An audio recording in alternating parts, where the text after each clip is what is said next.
I'm home, darling. Deirdre, I'm back. What a trip back I've had. 2 rugby teams and a chorus line of Bluebell girls. Had to keep the seatbelts fastened all the way home.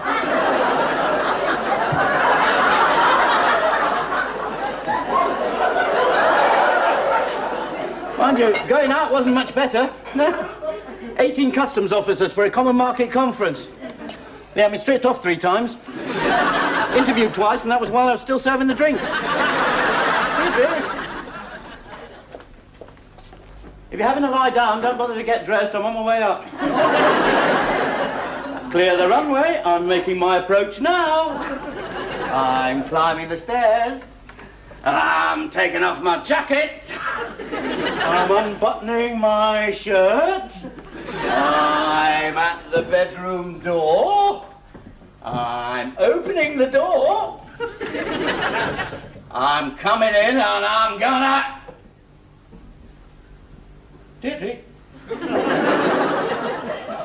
Deirdre? Deirdre? Deirdre, this is your captain speaking. Stop playing about, I'm losing height rapidly.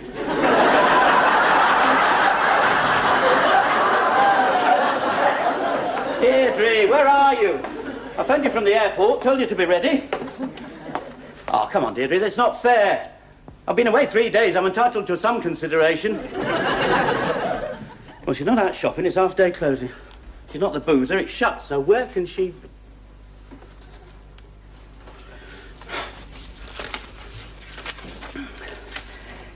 Dear Richard, I do not know how to begin this letter.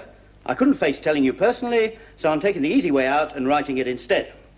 She smashed the car up, I'll kill her. I can't go on living a double life.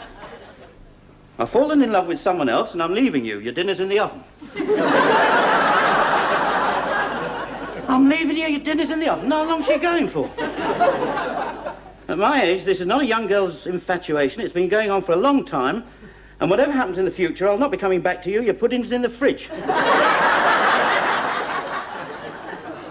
Do not blame yourself in any way for what has happened. You've been a good husband, and I've nothing to reproach you for, which makes it even harder to do what I'm doing. There are 2 clean airline shirts in the airing cupboard and 6 at the laundry. Please forgive me, I'm very sorry. Your other uniform's at the cleaners. All the bills have been paid. It's nobody's fault. Thank you for the last 5.5 years. Don't forget to turn everything off before you go to work. I'll telephone you in a day or 2 when I'm settled and we can discuss the divorce. The milkwoman will only leave 1 pint in future. Goodbye and good luck. Love, Deirdre. P.S. I've not smashed up the car. It's in the garage for a service. Nah, it can't be true. No, I'm dreaming. Jet lag, that's what it is, jet lag. I'm not home yet.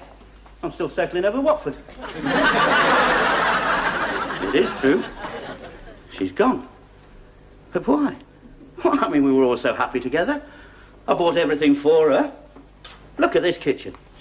What else could she ask for? My mother only had 3 iron pots and a scrubbing board. Dirty great double bars of green soap. Big blocks of salt. Used to cut with a knife and crush in a cloth with a rolling pin. Our kitchen table was the mangle as well. Big iron thing with wooden rollers. And a copper with a ladle and a big stick. Sticky fly papers hanging from the ceiling like rolls of film. My mother never left home. My father did, but that's not a problem. It's been going on for a long time. All these months. Years, probably. I've given her all this and somebody's been giving her something else. Not fair. Now, pull yourself together, don't give way. You're a trained man, a member of a British airline. And as such, you do not give way to distress in times of crisis. It's all laid down. Don't panic. Remain calm. Appear confident. Get the booze out.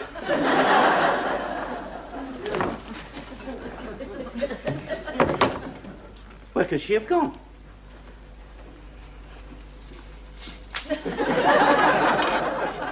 Who could she have gone with that I didn't realise she fancied? Can't be a stranger, it never is. It's always someone you know. Some filthy swine lurking in the background. That last party we had. Yeah. There was that hairy little midget with the thick glasses. Talking to him for a long time, she was. Expert in mushrooms, she said. Looked like he lives under one, I said. Now, she wouldn't insult me by going off with someone like that. I don't know, though. It's not always the good-looking blokes that get the birds. You ought to know that. Someone must know where she is. Her mother. She'll know where she is. She knows where everyone is. She even knows where Martin Borman is, the nosy cow.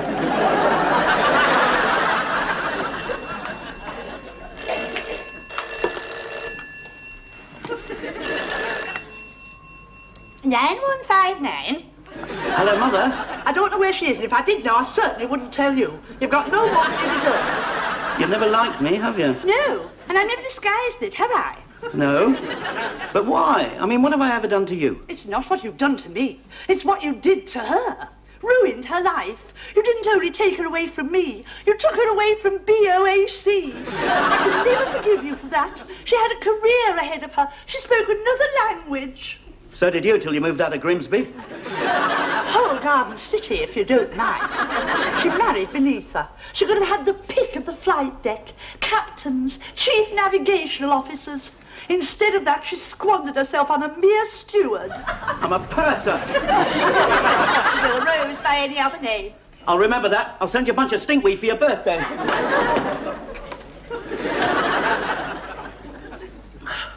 Well, that was par for the course. Couldn't expect any sympathy from her. Evil woman. I think I'll hang some garlic round my bed tonight. Bed tonight. Without her. On my own. No, I can't face it. Not with her in somebody else's. I must talk to somebody. No, I'll go crackers if I stay here on my own. Harry, he'll be at home. He's on standby. Oh, thank God for friends. That's the answer. Yeah, sympathetic shoulder. Good old Harry, one of the best. Yeah, he'll understand. A trouble shared is a trouble halved. Hello? Hello, Tony. Is your father there? Just a minute, I'm not sure.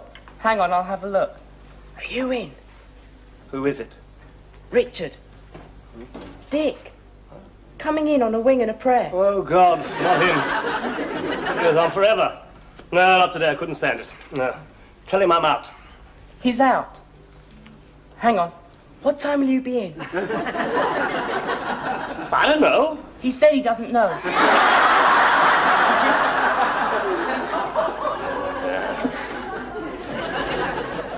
Hello, Richard.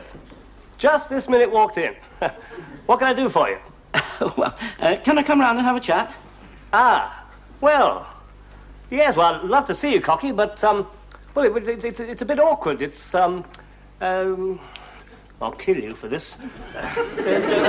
Betty has arranged something, and, we're just off out. We've joined a jogging club. Well, I'll come over when you get back.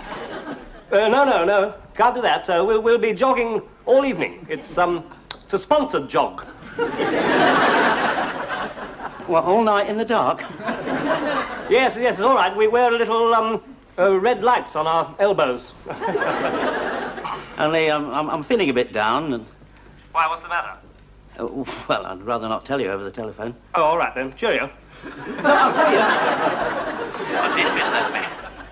Oh, I'm sorry to hear that. Oh, dear, I am so sorry. Oh, that's really rotten. Oh, dear, what a shame. Never would have believed it. What can I say? Well, cheerio, then. Can I come round tomorrow? We could have a drink, or something. No. Can't do that. On duty tomorrow. Tell you what, give you a ring. I'll give you a ring next week or probably the week after. And, don't despair. She'll be back. Well, cheerio. That was close. I thought he was supposed to be a friend of yours. Well, he is, unfortunately. Look, tell your mother to pack. We'll spend the weekend down in the caravan, just in case. That is a shame, because he's a good bloke, Harry. One of the best he'd have understood. They don't come any better than Harry. Audrey and Brian. No, I haven't seen them for a long time. A bit dull. But nice, kind and considerate, yeah. Just the sort of people to have at a time like this. I don't know why I didn't think of them before. Probably the most genuine couple I know.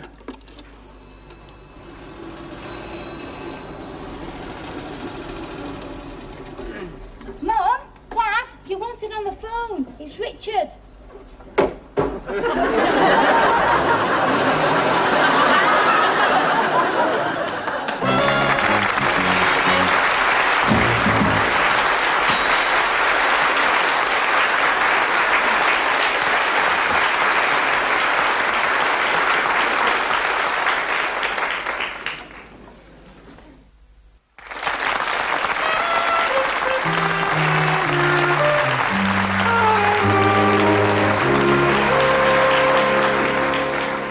But anyway, that's the whole story. I mean, I don't know where she's gone. I mean, you don't know how I'm feeling. It's come as a bit of a shock, so I just had to speak to somebody.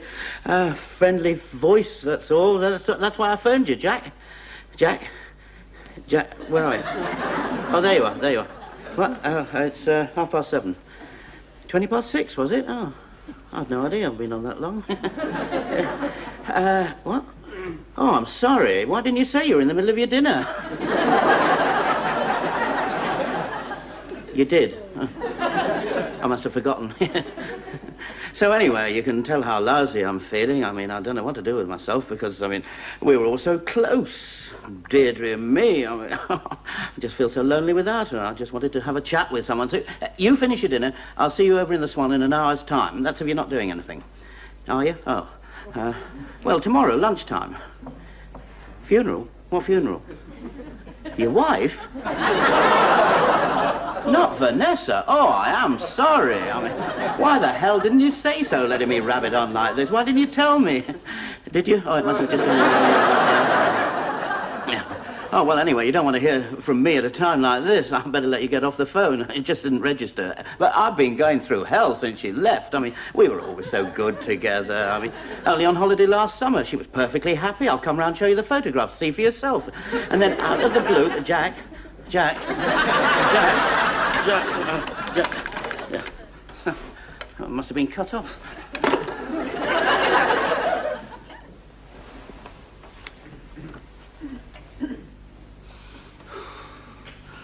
Oh, if only she'd come back. I wouldn't reproach her. I wouldn't mention it. I'd just be as though nothing had happened. Please make her come back. Please make her say it was a mistake. Please make her come through the door. I know I've given you the elbow for the last few years, but if you make her come back, I promise I'll change. Make her say she loves me and not this other geezer. Please make her come back. Please. Deirdre! Thank you. Deirdre. Good evening. We're canvassing on behalf of the Conservative Party. We wonder, could we count on your vote in the forthcoming election? Bugger off. Now then, must pull myself together and not give way to despair. There we are.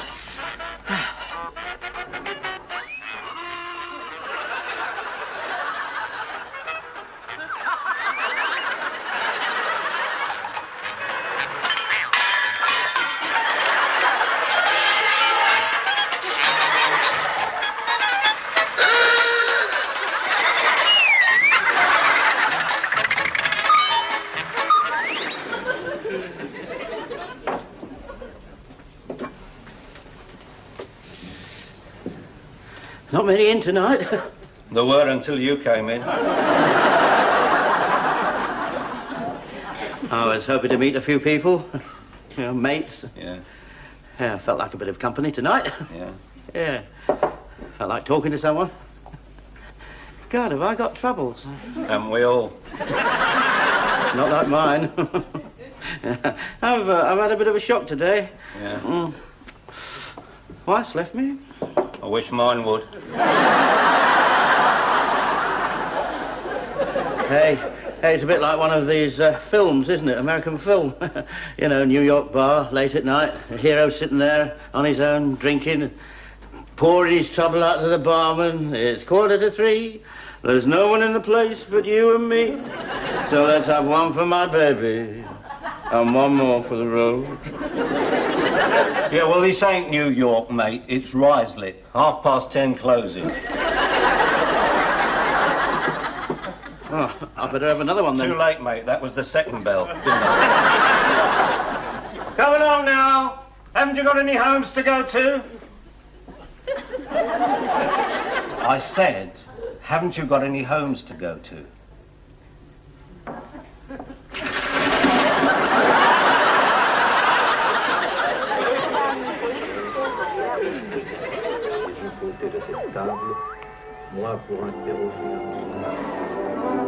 Who can I turn to when nobody needs me? Alrighty, right. And don't forget, folks, if you have any problems, no problem too small. Why don't you just give me a ring? Alan Freeman here at this number, and we'll do what we can to help you. A kindly word here and a helping hand there. Yes, sir, a friend in need is a friend indeed. Now, you remember we were talking to Mr. Joseph Allen from Barnet. Are you still there, Mr. Allen? Yeah, I'm still here. Well, now, let me recap your problem. You're unemployed. You're receiving social benefits totaling £65 a week.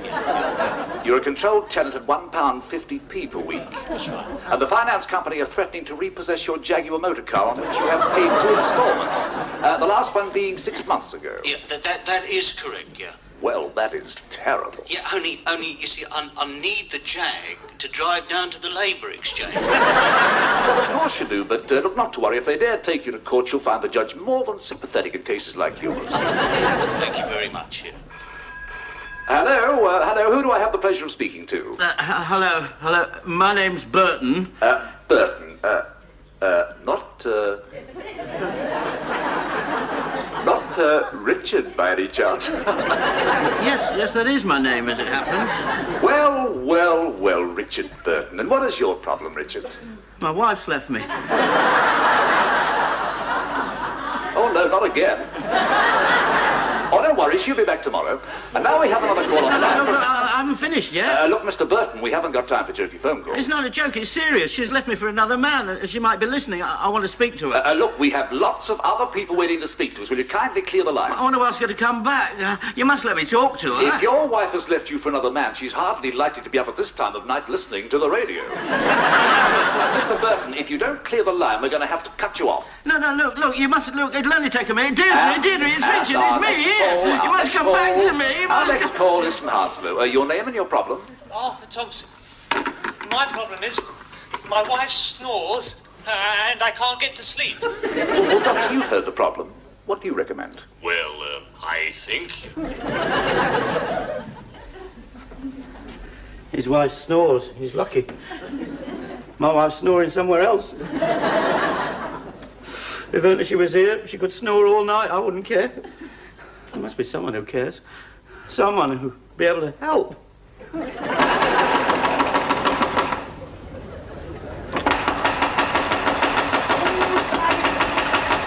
All right, I'm coming. Vicar, I need help. I'm at my wit's end. I'm desperate. I'm going to do away with myself. You got me out of bed. I was asleep. But I must talk to somebody. But why me? Well, you're the vicar. You one of my parishioners? No? Well, yes, but I haven't been lately. Only in times of trouble. Typical. And at midnight, most considerate. But I'm in terrible trouble. Have you been drinking? Yes, but that's not the Now, trouble. if you had been to church lately, you'd know my views on drinking. It's unhealthy, it's a social evil, and it breaks up homes. Well, what's wrong?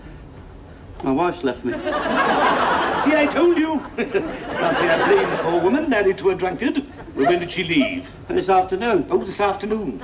And you wait till the early hours of the morning to tell me. I've been trying to tell someone all day. Southern comfort, by the smell of it. Now, look, I don't conduct interviews on my doorstep with drunkards at this hour of night. Haven't you a home to go to?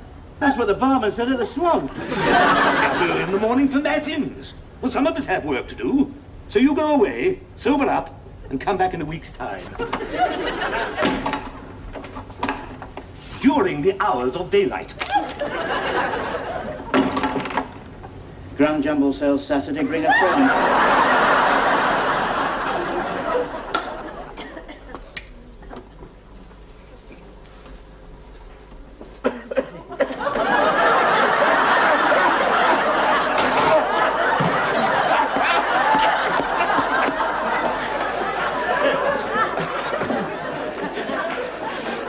forgot she turned over to electric last week. I can't even kill myself properly. I can't drown myself, we've only got a shower. Deirdre! Deirdre!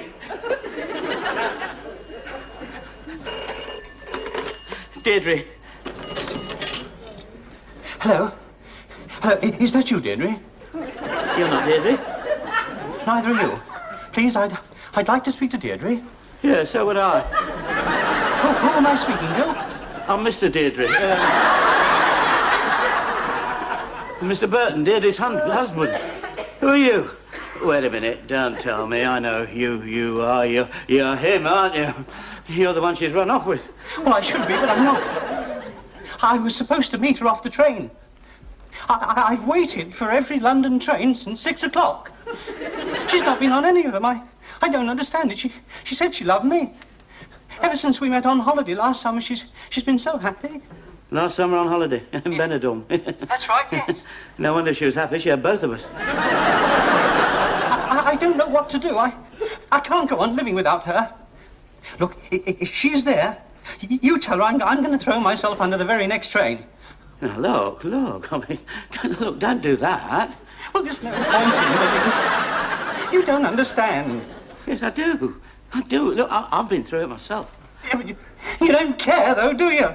I do care. Nobody cares. Nobody's interested. Talk about it. A trouble shared is a trouble halved. No, it's no good. It's the railway line for me. Now, look, don't be silly. No, don't be silly. Now, look, pull yourself together. Tell me all about it. Start at the beginning. It always helps to tell someone about it, you see. Yeah, a sympathetic shoulder to lean on. That's what I found. Yes. Well, it all started that day on the beach. You were still asleep. Drunk, I think. Oh, chippy tummy? Yes. Well, she came out of the sea. Wet. All over. Her long black hair clinging to her bathing costume. Oh, yes, that white one. I remember that, yeah. Yeah, now go on. That's it. Take a grip of yourself. That's it. No, don't break down. Blow your nose. That's better. Now then. Oh, you poor devil. Look.